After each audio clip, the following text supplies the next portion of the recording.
Paruwasi Katedrali ya Ruhengeri yashinzwe mu 1954. Iyi Paruwasi Katedrali ya Ruhengeri ni imwe mu maparuwasi 13 ya Diyosezi ya Ruhengeri, ikaba yarashinzwe mu mwaka wa 1954, iragizwa Bikira Mariya Mwamikazi wa Fatima. Iyi Paruwasi Katedrali ya Ruhengeri igizwe n'amasantrale 5 n'imiryango remezo 244.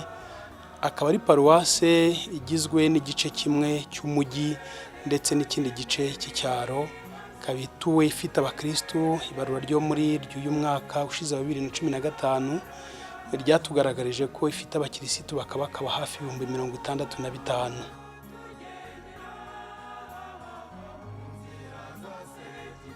Mu mateka ya Paruwasi Katedrali ya Ruhengeri harimo n'iyubakwa ry'iyi katedrali. Mbere yuko yubakwa hano hari ishyamba. Hariya ku kiliziya aho yubatse kari agasozi, akanunga kagasozi kagizwe n'iki n'agashyamba k'imitovu, imikararanta n'ibindi byatsi byose by'ishyamba, ariko ishyamba naturel ntabwo yigeze hayingwa. Mu rwego rwo kugira ngo umwaka wa Yubile usigire Diyosezi ya Ruhengeri ibimenyetso bifatika, iyi Diyosezi yiyemeje gukora ibikorwa binyuranye. Muri byo harimo igikorwa gikomeye cyo kubaka kiliziya ya Paruwasi Katedrali ya Ruhengeri. Igitekerezo cyatangiye ari ukuyagura, ariko ntabwo ariko cyakomeje. Igitekerezo cyatangiye ari ukwagura kiliziya ya Katedrali ya Ruhengeri kubera ko yari imaze kuba ntoya. Nababwira ko yubatswe muri 1954 igenewe kwakira abakirisitu 17,000 bari bagize Paruwasi ya Ruhengeri, ariko ubu ngubu tumaze kuba bamaze ko abakristo hafi 65,000. Yari ifite ubushobozi bwo kwakira abakirisitu 920 bicaye, kandi bigaragara ko mu misi imwe hazamo abakirisitu barenga 1,500. Bityo rero benshi hafi kimwe cya kabiri babaga bari hanze, abandi bahagaze.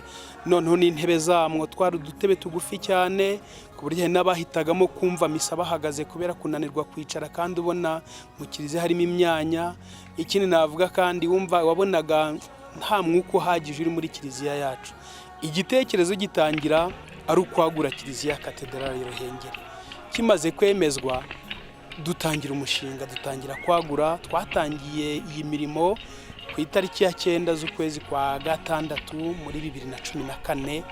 Dutangira dufite gahunda yo kwagura, ariko uko twagendaga dukora imirimo, twakira n'ibyifuzo by'abakirisitu, tureba nuko kiliziya yacu igenda ivugururwa.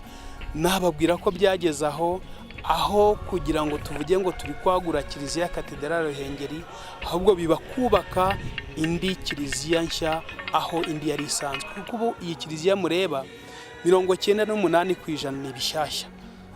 Navuga ko hasi atuntu dusigaye ari nka 2%. Kugira ngo iki gikorwa gishoboke byasabye ubushobozi. Bije twateganyaga devi yo kwagura iyi kiliziya yakabakabaga hafi miliyoni 350.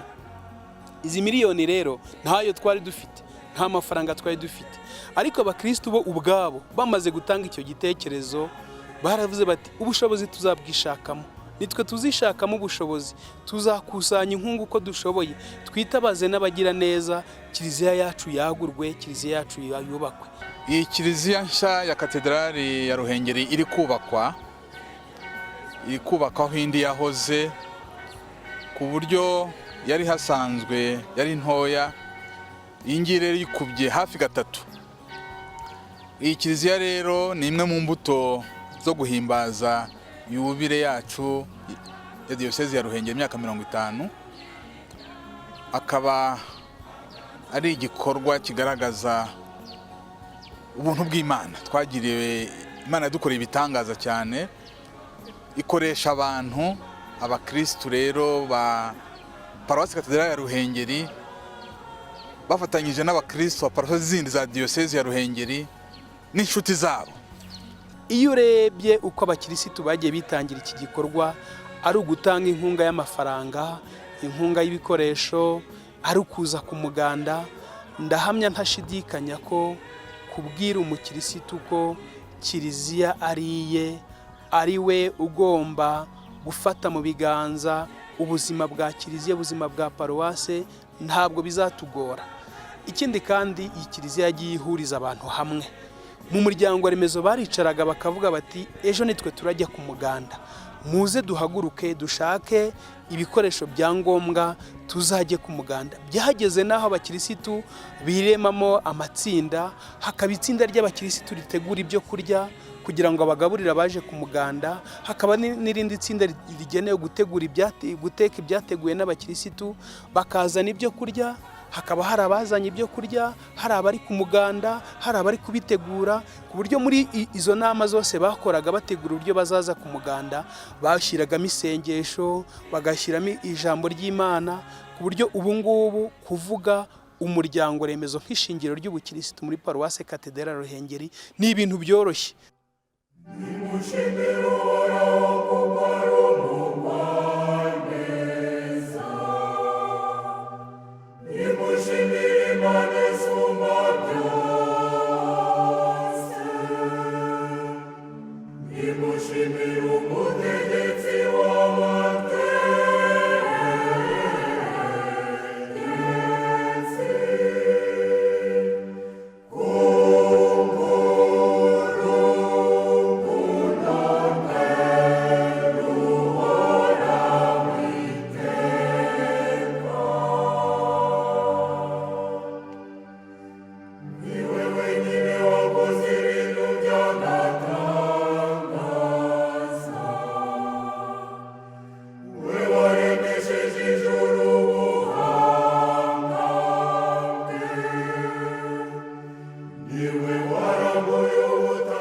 Kiliziya ya Katedrali ya Ruhengeri yaruzuye, yatashywe ku mugaragaro ku itariki ya 15 z'ukwa 10 2016. Byari ibirori bihimbaje. Iyo mihango yatangijwe no gutaha ku mugaragaro inyubako ya kiliziya no gufungura imiryango yayo.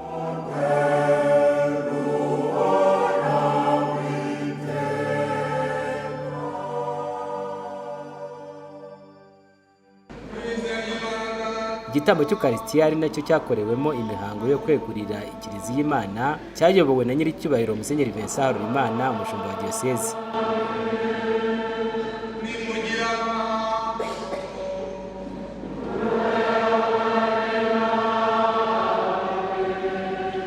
Iyo mihango yaranzwe kandi n'isengesho ryegurira Imana kiliziya muri rusange na alitari by'umwihariko. Utagatifu kandi bategeka kiliziya yawe, birakwiye ko duhimbaza byawe byishimo,